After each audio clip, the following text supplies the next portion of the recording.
It's the quinceañera no LA Galaxy fan ever wanted. Another soul crushing defeat over the weekend extended Galaxy's winless streak to begin the season to an MLS record 15 matches. Now, Galaxy return home, wounded and weary. But hark, what is that sound beyond the horizon? What is that chaotic commotion that approaches?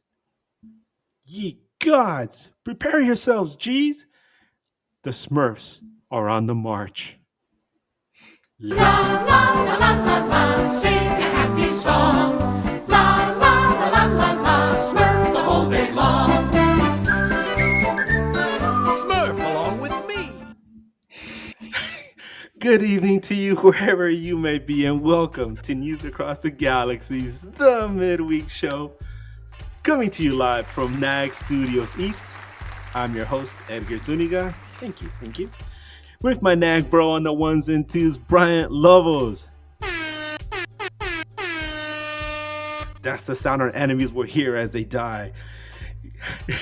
On tonight's show, we are going to talk about San Jose Earthquakes. We're going to have some news from across MLS and international footy. And we're, of course, going to preview the first Cali Clasico of 2025 as the Smurfs invade the dig on Wednesday night. And to help us do all that, coming at us live from the capital of Silicon Valley, please give a warm welcome to our featured guest, host of the Shakin podcast, Saz Zarrabi. Thank you. That was a hell of an intro. Welcome to the show, Saz. Yeah. Thanks for having me. It's a lot different than last time I was on here. The roles have really quite flipped. Last time around, I was very depressed with our season, and you guys were in a great position. And now we're kind of in an okay position, and you are looking at a very rough time. Man, we're beyond depression at this point. We're just numb. Yeah. I think the only one who has it worse than you is your brand new goalkeeper, JT Marcinkowski, who went from the worst MLS team in history to the new worst team in MLS history this season. Poor JT, man. Yeah. He hasn't even come on the field. Maybe he will in this match. Who knows? So, hey, buddy, tell us how you been since we last spoke to you. I know you had an adventure up in the Pacific Northwest. Can you tell us all about that? Yeah, I was working for Liverpool's International Academy. Did that for about 8 months, and then switched of jobs, and now I'm back living at home in the East Bay of California, Northern California, and yeah, it's that has been my life. I'm going to a wedding in October, so I'm going on a massive cut for that.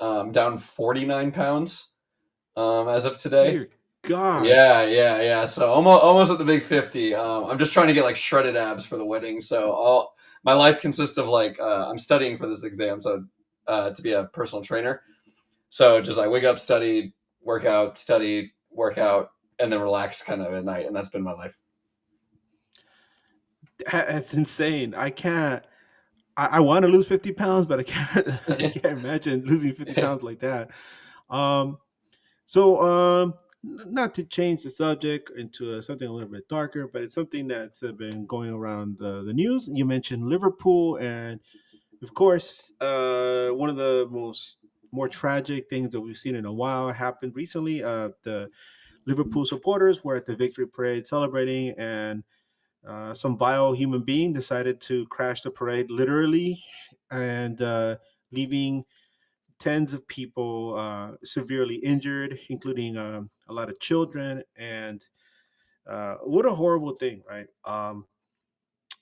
We've seen similar stuff happen also here in the US. I think when the Philadelphia Eagles were celebrating their Super Bowl victory, um, and it's pretty sad, right? When you're trying to go somewhere and celebrate and join in with a lot of people, and a moment that should be etched forever as a core memory, and then something horrible like that happens, and that core memory goes from joy to sadness. Um, and yeah, that has absolutely no place in our society. It's just terrible. What's your take on that, Saz? I mean, yeah, it's disgusting. Like you can't. I saw the video. I didn't know it was from Liverpool's thing until you'd mentioned it pre-show. Um, when you're younger, especially, and maybe you don't have as much of like emotional control. Like I remember even when I used to play soccer and when I was playing at like a somewhat competitive level, you have anger, you have whatever, and you see these guys and there's pure passion. And then you start to get a little older and you realize like it is just a game. It is at the end of the day, as a kid's game or playing it, like no one's life deserves to be taken from this or traumatized by this. What was accomplished, what I so clearly the person was not right in their head. I don't know what led up to it. There is no excuse for it. Truly devastating moment. Yeah, it's sad, and we've had our own share of tragedy here stateside, and this is where some of our MLS friends have been involved. I already tweeted about this before. I tweeted about this on May 20th, and I'm going to bring attention to it once more because um, some of the federal programs that have helped people in the past to go through tragedies, whether they be man-made tragedies or natural causes like earthquakes and tornadoes. Well, FEMA isn't available in some states now. So I don't know if you guys heard. On May 16th, St. Louis was hit by devastating tornado, left victims everywhere, destroyed homes, neighborhoods. Some people lost loved ones, personal belongings, and their homes. um, I had posted on my Twitter page that there's an opportunity to reach out and help, not just for a good cause, not just for people in need, because it's really a lot more dire than than than we usually hear. But it's an opportunity to help out a fellow MLS city in St. Louis. So I'm going to post it again after the show. But United Way of Greater St. Louis allows you to make a donation. It can be anywhere from $1 if you want, or even more, $100. But it's to help a lot of the people that were affected by that severe storm and the tornadoes there. And 100% of the storm relief funds will be collected in response to the activities of this crisis. So I'm gonna put that up. Um, Keeping in that same vibe, but something a little bit more uplifting. I have a friend out in Philly. He's a Philadelphia Union fan. His name is Jeffrey Mitchell. Some of his friends, kids, know him as Mr. Jeff. Jeffrey Mitchell. He right now is taking part in the St. Baldrick's Foundation's uh, cause to cure kids cancer. And in case you're wondering, if you've never heard of St. Baldrick's, I'll tell you real quick. St. Baldrick's Foundation is a not-for-profit organization with the aim of raising funds to help find cures for children with cancer. Volunteers like Mr. Green, Jeff Green, uh, they're sponsored by family, friends, and employers who shave their heads or chop off their ponytails in solidarity with children who typically lose their hair during cancer treatment in order to raise funds. I already posted about this on Twitter. Actually, I don't think I did. I just went ahead and donated. Jeff was kind enough to retweet that I had donated, but I will also put that link up again one more time. So if anybody wants to donate to a worthy cause, and also send out a helping hand to a fellow MLS city in Philadelphia, there's your opportunity to do that as well. I feel like where there's so much negativity in the world right now, uh, doing something kind for somebody not only makes a big difference in other people's lives, but it also makes you feel good. I think helping people is one of the greatest things you can do as a human being, and it also gives you a sense of fulfillment. So we're gonna put both those links up after the show. Um, yeah, thanks. So shifting things back to our discussion tonight, Saz, a lot has transpired with the earthquakes during the off season, especially with the arrival of the legendary Bruce Papa Smurf Arena. Would you say it's been a renaissance for the Quakes? I okay. Well, I wanted to take a second to think about it, but if we compare it to last season, yes, I think I think we are already have more points than we did last season. There have been kind of a mixed camp of people. I think there are people that as soon as Bruce came on thought we were automatic MLS Cup contenders, and then I think there were the other group of people who weren't. Maybe more so myself, and I gotta take it back a little bit. Weren't I'm not super sold on Bruce, or at least wasn't. I've seen some more things as the weeks and months have gone on now that I'm starting to be more and more sold. I'm not quite at MLS Cup level, but it has definitely been interesting. I'd say the biggest revolution renaissance for us. I have never seen the earthquakes in all my years, like watching them covered so much. Now when Wando was breaking goal records, now when we were have great games, now we beat teams, this, that, the other. Every week I'm seeing MLS post about us once, twice, three times, whatever it may be. Anytime we get a goal, it's being shown everywhere, and they're talking about us a ton. And I've never even seen these names want to be with us. Chicho Arango, Joseph Martinez, like, yeah, they're a little bit past their call prime, but you couldn't even imagine that a year ago, half a year ago, as an Earthquakes fan. The name Bruce brings the name, like the name brings in people. So that's been the biggest renaissance for me. No, Bruce. I think wherever he's gone, he's always brought a lot of success. Obviously, with DC United in their early years, and then he went on. He transitioned to the U.S. men's national team, taking the U.S. men's national team to an unprecedented run to the quarterfinal, which I felt, my God, they were screwed in that match against Germany with that handball at the line. Uh, that U.S. men's national team could have gone all the way to the semifinals in that World Cup. But then Bruce continued. He went on to also coach LA Galaxy. Coming to LA Galaxy during a time when LA Galaxy was kind of lost, and they were having issues trying to figure things out with David Beckham. He brought relevancy to that team and turned them into perennial champions, which was insane. We haven't seen Bruce Arena and his assistant Dave Sarachan here in LA since 2016.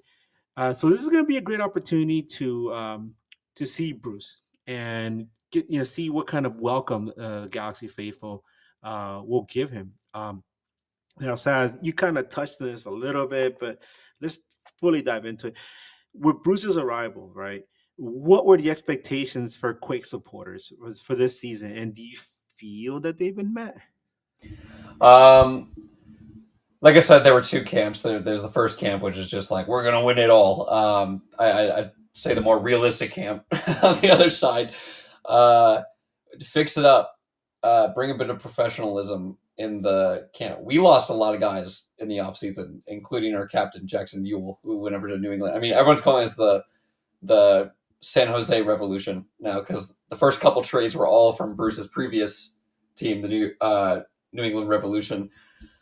It was a lot of locker room changes. It seemed like first and foremost. I was a little disappointed with the offseason in some senses of goals were not our problem, and we brought in a lot of forwards, which I'm not going to complain about Chicho and Joseph coming in, but we leaked goals for fun.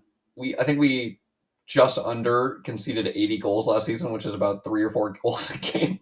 So it was not pretty. So it was a little concerning going to, and then seeing our preseason game absolutely wiped. But start the season crazy hot, and then had some injuries, been going this, that, or the other, and now we're starting to get a bit of a rhythm. So it's definitely been an interesting season. But I would say, as of right now, it is already a successful season for Bruce. A deep run into the Open Cup, and as of right now, it looks like we're in line to make playoffs. Doesn't even need to be a home game, just playoffs. I think that would be a successful season for us for his first season in charge, especially coming off of last season.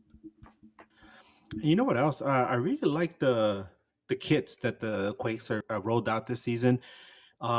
Usually, I feel like the Quakes have always had some pretty underwhelming designs for their kits. They could do so much more with the colors and what they're offered, but this time they had like a design that was paying respects to the local punk scene, and I thought that was pretty cool. If you haven't had a really good chance to look at their uniforms, you get a chance to look them up. But that's really cool. I really like that. Um, and I think it really works for, like, I guess the identity of the club, right? Where it's like, we don't give no Fs. Let's go out there and kick some ass, boys, right? Um, Talking about giving no Fs, right? Let's talk about the MLS scheduling, right? Which is so weird. Um, we're nearing the halfway point of the season, and San Jose has yet to play dun, dun, dun, dun, San Diego FC this season. Has there been any sign of a rivalry brewing between San Jose and San Diego? No, because I think they little broed us really early in the season before they'd even really played any games, and we're like, okay, we don't care about you. Like we're beefing with the LA teams over here. Like we don't really care about you. Um, and then yeah, again, like you said, we haven't played them yet, so there hasn't been that distinct rivalry yet. Um, I mean, they're obviously coming in hot. Most I feel like expansion teams, as of lately, their first year or two seem to do good, and then we see where they go. Yeah, it'll definitely be interesting because they've done so well against both LA teams right now.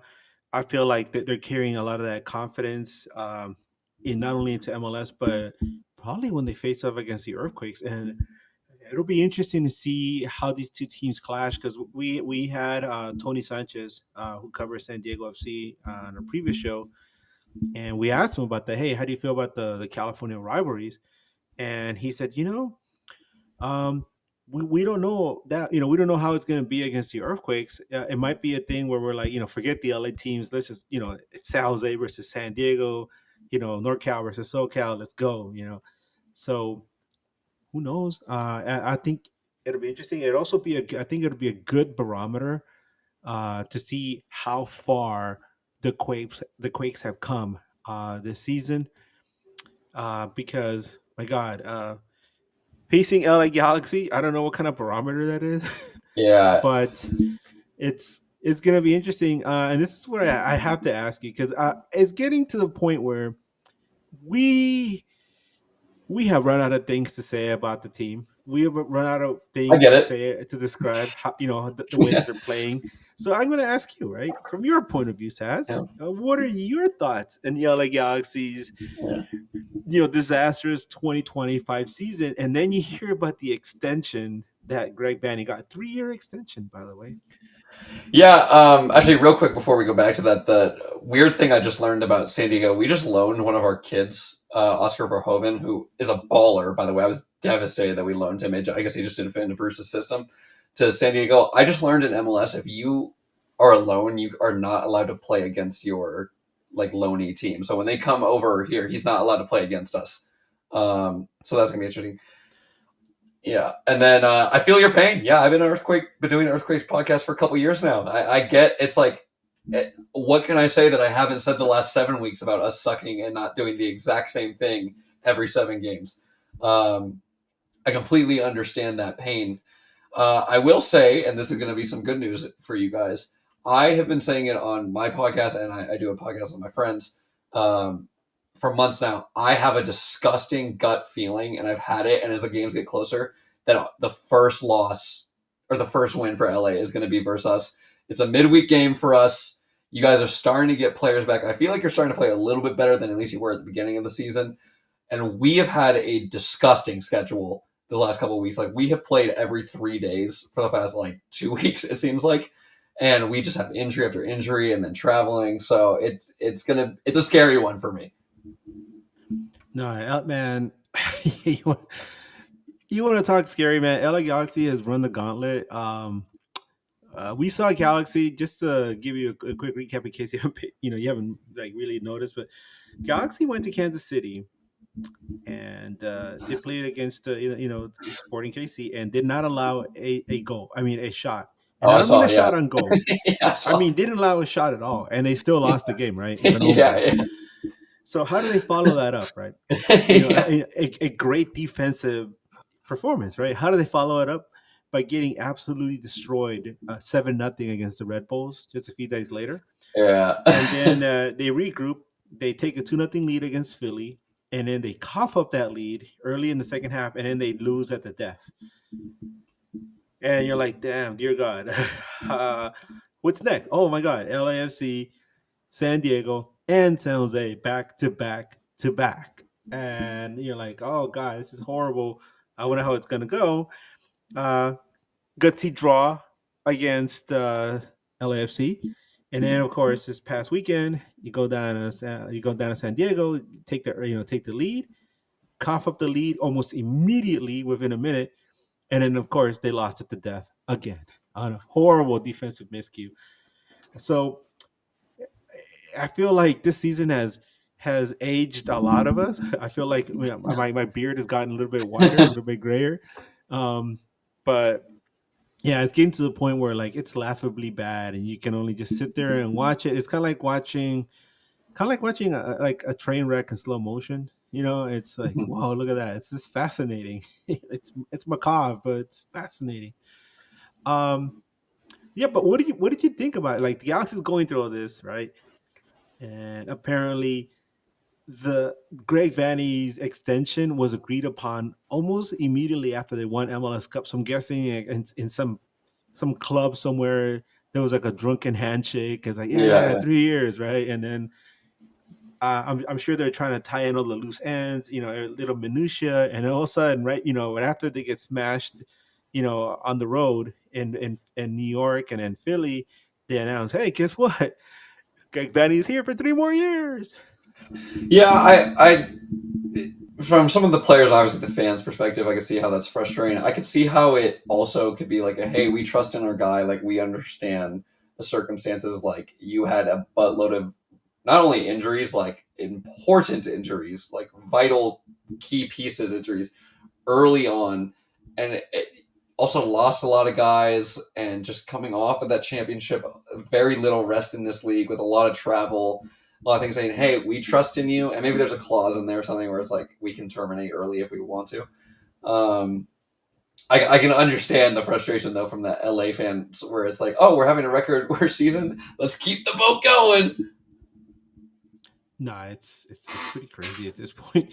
Yeah, So let's talk about the Quakes. So Mhm. you guys, doing pretty good for yourselves after years of being pretty yeah, hard done, right? yeah. Um, and the team's doing fine right now, but there's always places you can improve. I've heard about the leaky defense up there. But are there any potential stars that you think the Quakes might be targeting for the summer transfer window? I pray to God a goalkeeper. I pray to God a goalkeeper. So our starting goalkeeper Daniel, I get how bias is going to be coming for me. Arguably goalkeeper of the year of the season, unbelievable. We're not paying him enough when he's playing. The problem is he plays a third of the season. He is made of glass. And then our backup goalkeeper Earl Edwards Jr. He's had one game like where it wasn't bad and some serious howlers. And unfortunately, I believe he is going to be playing versus you guys because Daniel is hurt again. So the big one would be that for me. Um, and then most of our back line is injured. But with that being said, they put in our young guys, and the young guys are doing better than the veterans are. And I think most of us are looking at like, hey, let's keep the kids around. Let's keep the kids in even when the other guys come back. They have been phenomenal, and it's like let them get some experience. I haven't really heard any names. The only thing I've heard is rumors of Hernan Lopez, whether he's going to stay with us or not. Um, so I think that's been more of the concern on our part is whether we're going to keep him or not. By the way, getting Chicho Arango, that I was surprised, right? Mhm. But when I was in Salt Lake City, I was giving some chisme, some Yeah, like yeah, yeah, yeah, scuttlebutt about yeah, yeah. why he ended up in San Jose. And my God, you gotta look it up because I'm not gonna mention it here because I don't want to like say anything that I Heard shouldn't some say. stories. I've heard some stories as well. Yes. But Saz, I will tell you once we go off the air, night after dark. Yeah. Um, so let's talk about this game, right? This is amazing. I was looking up information about this match, and would you believe it? This is gonna be the 100th Cali Clasico across all competitions. So coming into this game, LA Galaxy and the San Jose Clash or Quakes have played each other 99 times across all competitions. That's MLS regular season and playoffs and any other tournaments in between. In those 99 matches, Galaxy has 48 wins. The Clash and the Quakes 33 wins, with 18 draws between both teams. Now, get ready for a little story time, okay? This includes MLS Cup 2001. MLS Cup 2001 marked a huge turnaround for the San Jose franchise, which up until 2000 was named the San Jose Clash. They had not had a lot of success up until then. And the rebrand, a lot of people felt was much needed because obviously the Earthquakes were a team from the NASL, and paying respects to a team that had been there since the 70s was something that almost seemed like a no-brainer. Although the Clash colors was were kind of cool, and they had like the weird little scorpion mascot and the logo. Going to the Earthquakes seemed almost natural. Now, the 2001 season was an oddity. Toward the end of the season, we had obviously the attacks on the Twin Towers, 9/11, all that. It stopped. The season stopped. When all that happened, everybody's life stopped, sports, everything stopped. But toward after everything was settled, the MLS season had two more matches, and then after that, all the teams went straight to the playoffs. In 2001 season, however, was a very difficult season for the league. The league was still trying to find some financial footing, so there were a lot less teams. And instead of having Western Conference, Eastern Conference, the teams were split up into divisions. So MLS had the Eastern, Central, and Western divisions, and all the teams that qualified to the playoffs faced each other in the bracket. So you had teams from different regions all playing each other around the same time. So when Galaxy and the Quakes reached MLS Cup, that meant that they could both lay claim to the 2001 Western Conference Championship, which is kind of funny.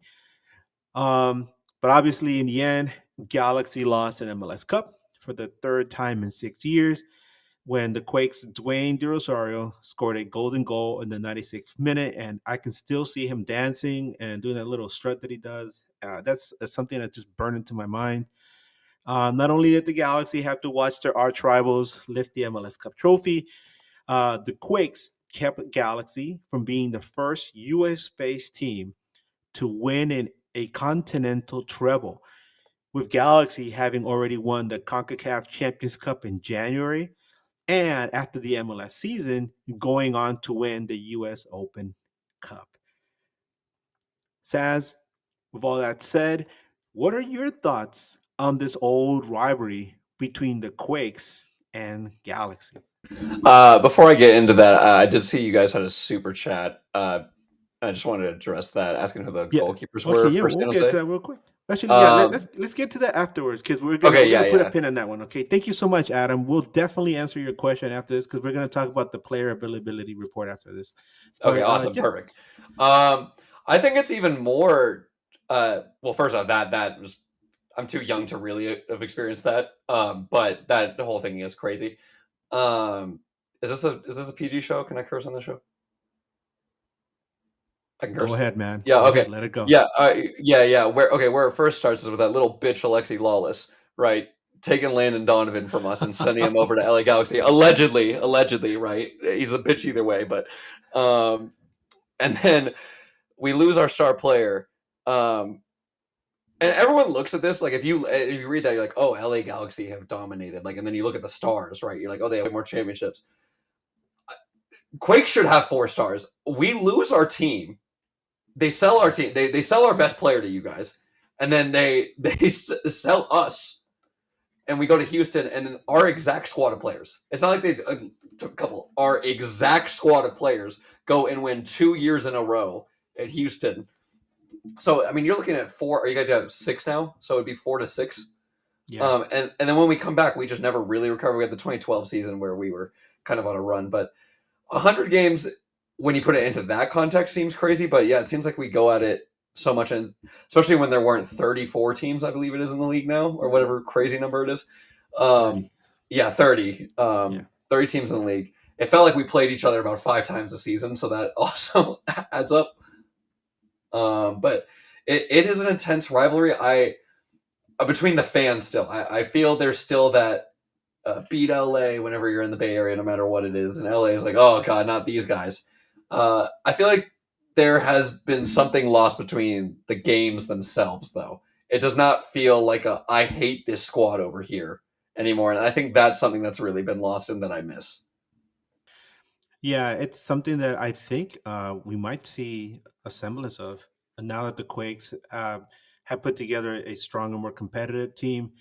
I really wish LA Galaxy would hold up their end of that as well, because obviously, the team is doing really bad right now. But who knows? Maybe this is exactly what they need. Like you said earlier, you're heading into this match thinking, "Dear God, please let us not be the first team to lose to LA Galaxy," because these rivalry matches, there's something different about them, right? A lot of players step up. In this case, LA Galaxy players, I feel like they're like really backed into a wall. The season is pretty much a wash at this point. So, you know, at this point, anything goes, right? And that means that they're going to be very highly unpredictable. And so you never know. This might be it. But we'll get to the predictions in a little bit. But yeah, let's get into the player availability report, and then we can address Adam's super chat. Um, just real quick for LA Galaxy, Ricky Puig is out. Obviously, still nursing that knee injury. Hit, but every day brings us closer to him returning to the team. Um, and just a heads up, center back Carlos Emiro Garces, he who cost us the match against San Diego, he is one yellow card away from a suspension and fine. So keep that in mind as we head into this match. Sas, what can you tell us about San Jose? Because when I was looking up the injury report, I was like, dear God, this looks like a triage center. What's going on over there? Yeah, so funny enough, I get to our games early, and I go to this little like at our stadium. You can see you can talk to the players. You can see where they park and walk in, and then before the game, anyone who's injured or not playing, they go to the training center and they walk across into the stadium. So you can always see that, and usually it's one or two guys that are coming back. Like a game or two ago, I'm just sitting at the fence and I see what looks like a starting 11 coming through. Um, and to answer Adam's point, the goalkeeper is our starting goalkeeper, who's a star, genuine star, arguably best goalkeeper in the league. Daniel, I'm pretty sure he's still going to be out. And then our backup, Earl Edwards Jr., I think, I forget what the stat was, but it was expected saves per game based on XG or something. I think Daniel leads the league and Earl Anthony Jr. is bottom of the league. So that just shows you the discrepancy of our two keepers. And then after that, we have two players from our academy that have been switching back and forth depending on if they have an important game or not. But they have yet to appear for the first team. Oh, wait, we have a $2 super chat real quick. Yeah, I Let's see answer that right yeah. now. Adam, let's hear it. Brent, let's hear the sound effects. Yeah.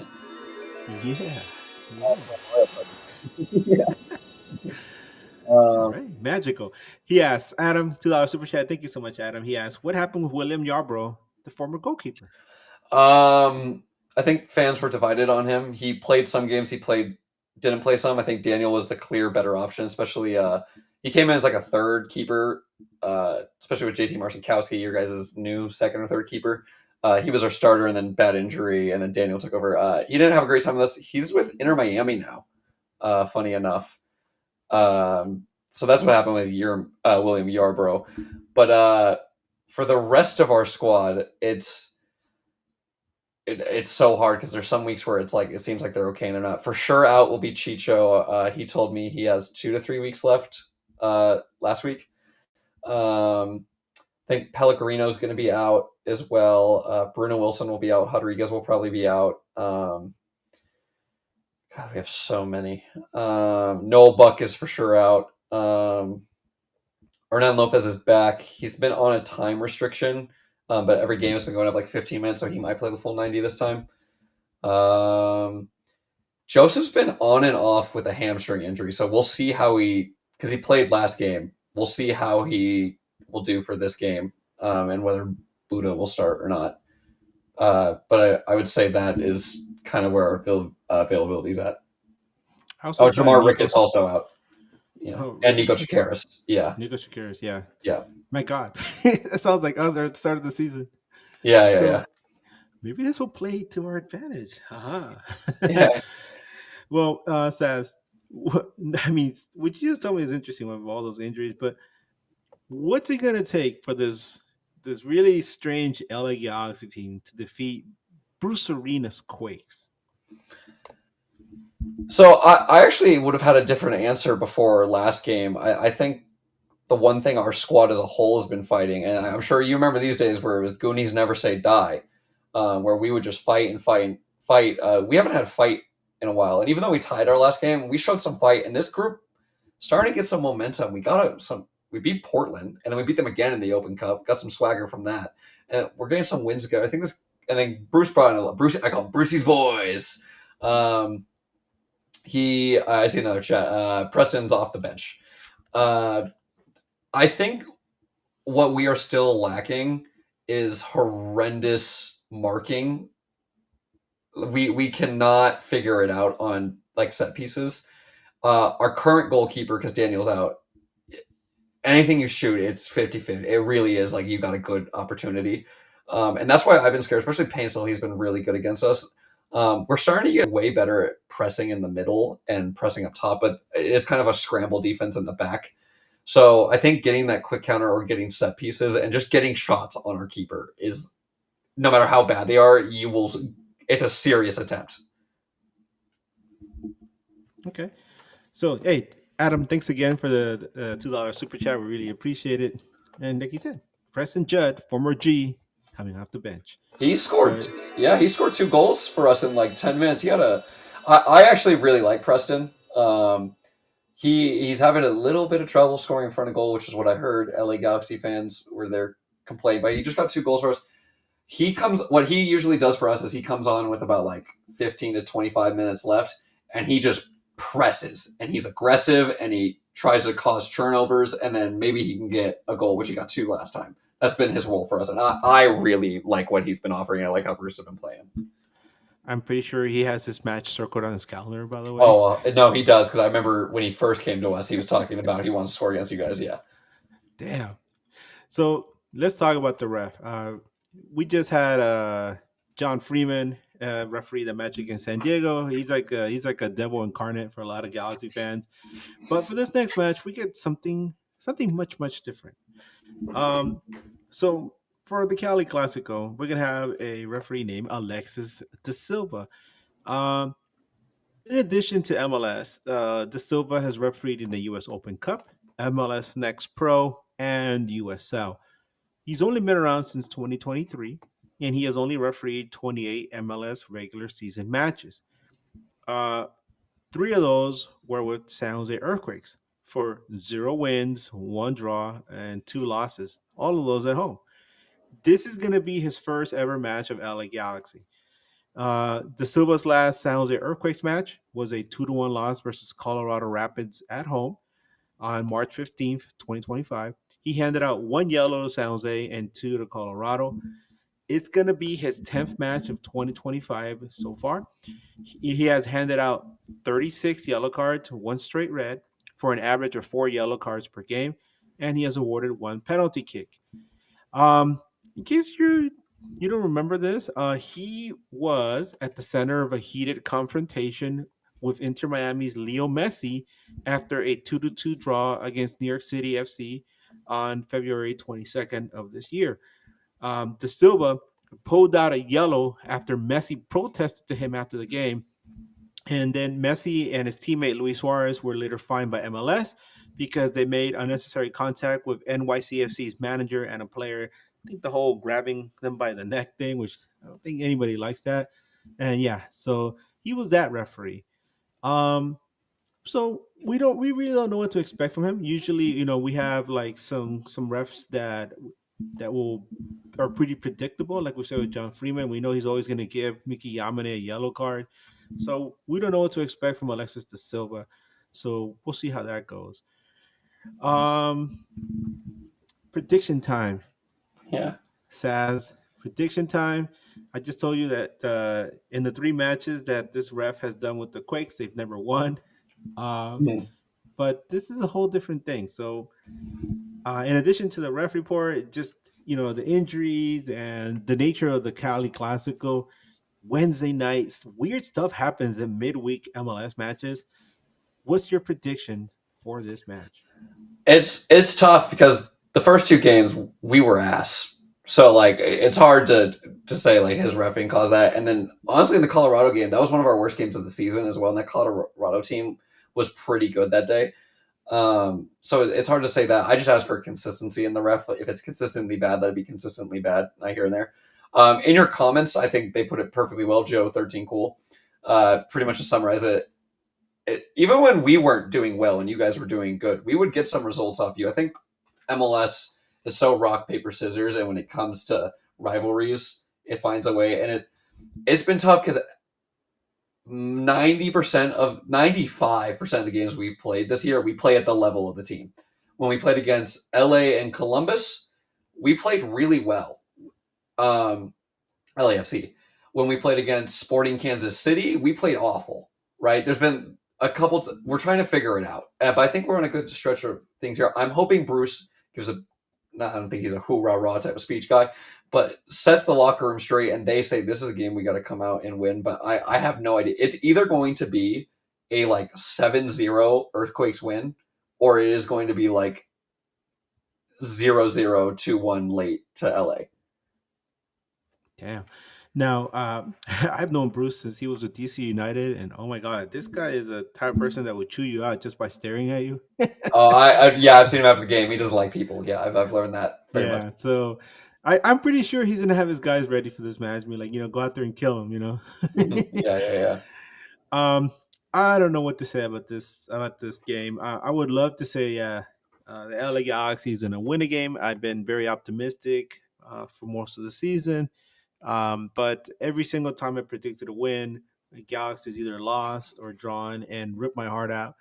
And um, at this point, and I said this on Sunday show, I can't say I'm gonna predict a Galaxy win anymore until they actually win a match at this point.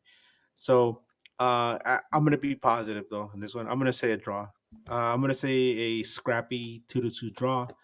Hopefully, LA Galaxy can do something better than that. But until they show us any better, I can't predict any better as well. I still have a good feeling for you guys is just far as the momentum you guys have been bringing. I know you haven't gotten the results yet, but I've been I haven't watched the games, but from a outside perspective, it does look like you're building some sort of momentum, especially with the line stuff. And we are tired. We have had a rough schedule as of late, and it's just so written in the stars for you guys to win this game and then just have some kick ass season for the rest of the season or something. Don't tempt me, Frodo. It's the hope that No, kills you, right? Yeah, this was me. no, This would be the God. last couple years. Yeah. Yeah, it's really weird how we went from a famine in 2023 to feasting on an amazing, unforgettable season last year, and now we're like, damn, this is uncharted territory for Galaxy. A lot of people point to the whole like, hey, you guys are winless in 15, and I'm like, hey, they also lost that last match of the season in 2024. So in regular season, it's now 16 games, Yeah. that they haven't won in the regular season. But I always try to look at things and put them into perspective. At least we're not like Sporting Kansas City, who lost. I think they lost like 13 or 15 matches in a row. Not draws, straight up losses. They lost Yeah. like 13, 15 matches in a row, and God damn, that's pretty bad. I thought the season was still Um, made play though. Like they went on a crazy run towards the end of the season. oh yeah. Yeah. I don't know. I don't think Galaxy has a run in them, but Yeah. I can see them at least turning things around, maybe getting like 5 or 6 wins before the end of the season. It, who knows? I know they're going to play it against Club Deportivo Toluca in the Campeones Cup because Toluca just defeated Club America and Liga MX. So that'll be interesting to see if maybe LA Galaxy can get some type of silverware. And of course, there's Leagues Cup, but they have to play against some pretty strong teams. So um, I don't know how that's going to turn out for them. But hey, if you get Campeones Cup, at least you can hang your hat on that and be like, hey, we got this. Yeah, and a wooden spoon to go with it. So you can have your ice cream and eat it out of a Campeones Cup with a wooden spoon. So and look at Joe Cool says. He says 1-0 or Quakes with Judd with the winner at the end of the set I'll piece. freak out if he does that. That'd be so sick. Oh my God! How many times in the Cali Clasico rivalry have we seen the Quakes like pull off like last second goals to Shea either? Salinas, yeah. Oh my God! I Or love even that like one. way back, Alan Gordon Yep, and yep. Oh God, these are legendary matches. That's why it bugs me when people say, "Oh, the Quakes," that stupid old rivalry. I'm like, no, no, show some respect, man. Yeah. Those are Do you some guys games. do you guys out of curiosity, do you attack on the same side during home games? Like we have a tradition, like we're early tradition. Like 9 out of 10 games, I know what side we're starting to the attack on and what side we're ending the attack on. I'm gonna say Galaxy usually attacks towards the north end at the beginning of matches. Mhm. So they're gonna be heading towards the B block, and then in second half they switch it up to the other side. So Yeah. at the beginning of the game, if you're gonna be, oh, by the way, Saz will be in attendance that Yeah. match, and he will be sitting in the south end. So you're gonna have the Quakes coming towards you at the start of the match, in the Yeah, south end. I'll be okay. Yeah, I'll be there for the during warm-ups and stuff, and then the last 10 minutes, try to get a Christian Espinoza jersey. But during the other 80 minutes, I'll be sitting with my friend somewhere else. Well, you're gonna be huddled like they're wearing Yeah, all yeah, your yeah. Quakes gear. Oh no, I'll be loud and proud, no matter what the There you score go. is. We could be losing 3-0. I'll still be loud. It's fine. There we go. That's all we ask for, right? Have a good Yeah. time at the stadium. Well, Saz, we're not going to keep you up too late, but we really appreciate having you here. I know you got a long drive tomorrow. Um, it'll be really nice to see you at the stadium. Hopefully, you get there in good time so we can have a couple of cold ones and before we enter the match. In case anybody's wondering, just real quick, our next midweek show should be on Thursday. We're gonna have Alex Napoles of the RSL show on KSL on, so we can preview the match against Real Salt Lake. So that's already there. I already reached out to him and I spoke to him today. He's really excited to come back on and talk to us. Saz, can you shout out your socials for anybody that's curious to know about the earthquakes or just follow you in general? Where can they follow you, sir? If you want serious, like learning about earthquakes, hard media, I am not your guy. I make really stupid videos and I just kind of laugh. If you want to know about the quakes, I would check out Tectonic Takes, Quakes Epicenter. Those guys make some really good content. Quakes Talk on Twitter. I don't know if they have a Blue Sky. Those are really great places to follow. I appear on Tectonic Takes every once in a while. Yeah, you don't need to see my silly stuff. If you want to see quick stuff, go watch them. Yeah, No, dude, your stuff is funny. I forgot what yeah. was it that you posted recently where you were interacting with some of the players and everybody. It was just hilarious, man. Yeah. I had my favorite player on the team was Tommy Thompson, and he didn't re-sign for this season. So at the beginning of the season, I made application forms for all the players to be my new best friend on the team. So I think we ended with Jamar Ricketts being my best friend, and then Christian Espinoza being my mejor amigo. There you go, dude. You Yeah. should bring some of those forms to the game too. Hand them out. Yeah. Well, hey, Saz, man, we always love having you on here. But like I said, I know you got a long time ahead for you, so we're gonna let you go. Um, from me and Bryant and the rest of the News Across the Galaxy crew, we thank all of you that joined us tonight. We thank you for joining us. Thank you for coming on with us, Saz. It's always a pleasure having you on and just chatting about MLS in general. Hey, I look forward to seeing you tomorrow. Um, Overall, we're all hoping for an entertaining match. And this is our disclaimer. Remember, folks, whether you support LA Galaxy or the Quakes, let's not have a repeat of what happened in San Diego. Please keep things classy, drink responsibly, avoid unnecessary altercations, be kind to people, and enjoy the match. And as we always say on here, keep on nagging and Wu Tang for life. Are you gonna play?